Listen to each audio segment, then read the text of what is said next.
Hi, my name is Tanya Lady. I am 20 years old. On my last vacation, I went to the beach of the beginning of the year. I went with my cousins. I also went to many concerts like Bad Bunny and Corazón Serrano because I love cumbia music.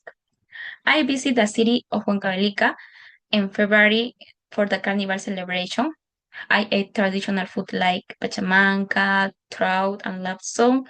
I really love the place because I once worked there.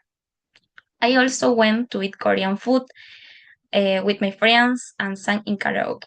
I feel very happy and excited, but I was also like busy because I was study 3 summer course and worked. This semester I going to study harder because I have difficult course like math and statistic.